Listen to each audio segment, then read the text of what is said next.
no estamos al nivel de competitividad a final de temporada, pues lo normal es que tenga que marchar, pero como todos los entrenadores. Cuando lo dije os alarmasteis, pero es que estáis haciendo encuestas de si me tengo que marchar o no. Entonces estamos en un club grande, es el Barça, sé dónde estoy y me van a exigir títulos o por lo menos competirlos. Hoy lo hemos competido.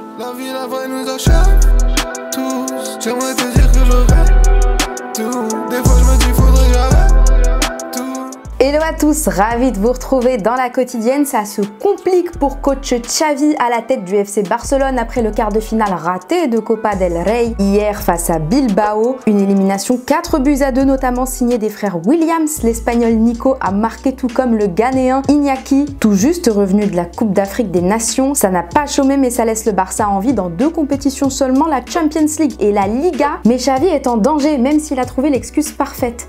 Il voit à long terme le gars. Jugamos con chicos, por eso cuando digo que estamos en construcción es esto. Tenemos una plantilla corta, plantilla muy joven, futbolistas que van saliendo. Creo que es el inicio de algo importante, de una generación importante, ¿no? Esté de entrenador yo o no esté, pero creo que el Barça tiene futuro.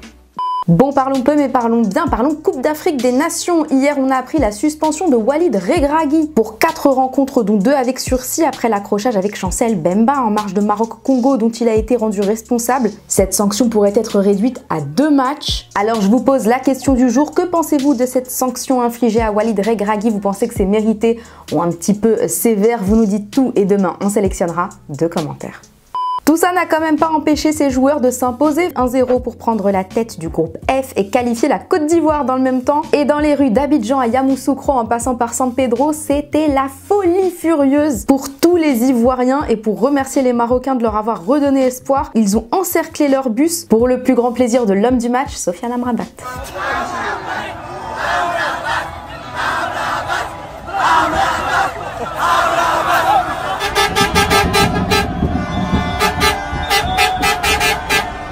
Et c'est le nouveau sélectionneur intérimaire de la Côte d'Ivoire qui a toute la pression sur ses épaules, Emers Faye. Parce qu'on a de belles affiches en 8e de finale avec ce Sénégal-Côte d'Ivoire, mais aussi Mali-Burkina, les 2 Guinée, Cap-Vert-Mauritanie, Égypte, RDC et Nigeria-Cameroun. On s'attend à une fête et sachez que 89 buts ont été inscrits sur cette phase de groupe. Il y a quand même du niveau et en parlant de la CAN, hier on vous demandait qui devrait selon vous succéder à Djamel Belmadi à la tête des Verts après l'élimination de l'Algérie dont il n'est plus sélectionneur. Bien sûr, vous avez été nombreux à plébisciter Zizou. Algérie 78, toi tu crois en la piste Majid Bouguera qui a fait de grandes choses chez les A'. Entre une finale du Chan et une coupe arabe, il pourrait faire la même chose chez les A cette fois. User, pour toi, Hervé Renard serait un bon choix car il connaît bien l'Afrique et a su convaincre avec la Zambie mais aussi la Côte d'Ivoire et le Maroc. C'est pas une idée farfelue, tenez, parce que l'équipe nous dévoile que le candidat numéro 1 auquel penserait la fédération algérienne serait justement Hervé Renard. Et les Fennecs ne sont pas les seuls sur le dossier puisque c'est une information. L'équipe, la Côte d'Ivoire, aimerait bien avoir un prêt du sélectionneur des Bleus ES pour la fin de la Coupe d'Afrique des Nations uniquement. La fédération ivoirienne aurait d'ores et déjà contacté la Fédération française de football. Va falloir leur dire qu'il est déjà en mission Jeux Olympiques. Laissez-le nous. Oh là là, les Égyptiens sont dans de beaux draps. Pour les 8e de finale déjà privés de Mo Salah, ils devront faire sans Emam Achour contre le Congo, victime d'un choc à la tête. Mais comment s'est-il fait ça? Eh ben en tentant un retourné acrobatique. Durant l'entraînement, le milieu est mal retombé, lourdement sur sa tête, ça aurait pu être gravissime. Malgré une commotion cérébrale, il est dans un état stable, nous dit sa fédération. Il restera tout de même 24 heures en observation à l'hôpital. On lui souhaite un prompt rétablissement. Sans transition avec cette Coupe d'Afrique des Nations, on en oublierait presque la saga Mbappé, mais heureusement Sport Bild est là pour corriger tout ça. Le média allemand nous assure que la décision est prise, Kiki va rejoindre le Real Madrid cet été selon eux pour un bail de 5 ans. Un temps intéressé, Liverpool se serait rapidement retiré de la course pour raisons financières. Il nous parle d'un salaire de 35 millions d'euros proposé pour le Real Madrid alors que le joueur en demanderait 70. En attendant, l'ami Kylian, lui, il a d'autres chats à fouetter, ou plutôt de buts à marquer à l'entraînement. La preuve.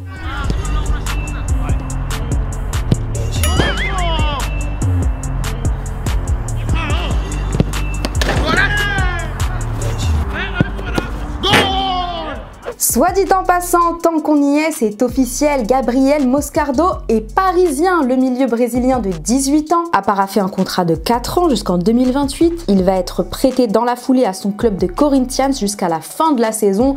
Ça au moins, c'est fait pour les Parisiens.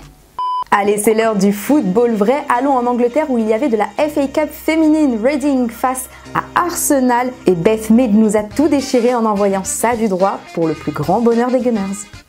J'ai de petites news pour vous, on commence par la mauvaise, Dayo Upamecano s'est blessé. Hier, après le succès face à l'Union Berlin, Thomas Tuchel a donné des nouvelles de celui qui est sorti à la mi-temps touché à la cuisse. Il devrait être éloigné des terrains pendant plusieurs semaines, nous dit le technicien allemand, qui parle de malédiction. On est quand même à moins de 5 mois de l'Euro, donc à choisir, vaut mieux que ça se passe maintenant plutôt qu'en mai. D'ailleurs, l'Euro 2024, ce sera bien sûr à suivre sur TF1. Regardez un petit peu le dispositif. Vous pourrez suivre sur nos antennes la révélation de la liste de Didier Deschamps, les matchs de préparation, ainsi que la majorité des rencontres des Bleus, mais aussi le match d'ouverture des Allemands, en plus de belles affiches de l'Angleterre, du Portugal ou encore de l'Italie. Ce sera à vivre dès le 14 juin, bien évidemment sur TF1, TF1+, et dans la quotidienne, bah oui. L'autre nouvelle, oui, il y en a une deuxième, je vous l'avais dit, elle concerne le français Nicolas Anelka qui s'est retrouvé un club. Je vous arrête tout de suite. C'est pas pour entraîner, mais il a ajouté une nouvelle corde à son arc, celui qui a été consultant ou encore directeur sportif du club de hier il y a 2 ans. Il passe un cap en devenant le président du club turc Dumraniyespor en 2e division. Eh bien, on lui souhaite de s'épanouir. Avant de se quitter, est-ce que vous vous souvenez de cette image? C'était à Chelsea en 2013 face à Swansea. Eden Hazard shootait dans ce pauvre ramasseur de balles qui avait mis du temps à lui rendre le ballon, ce qui a valu au Belge le seul carton rouge de sa carrière. C'est mérité, Eh bien, figurez-vous que les deux se sont retrouvés 11 ans après. Hazard nous dit dans un post que l'avantage d'être à la retraite, c'est de pouvoir renouer avec de vieux amis. Le jeune Charlie Morgan a fait du chemin puisqu'il est le boss désormais d'une marque d'alcool fort qui lui a permis de faire fortune. Non pas qu'il était à plaindre avant non plus, c'est juste le fils d'un dirigeant de Swansea. Voilà. Et voilà, c'est déjà la fin de la quotidienne. La bonne nouvelle, c'est qu'on va se retrouver demain. Et d'ici là, on se quitte en images et en musique. Ciao!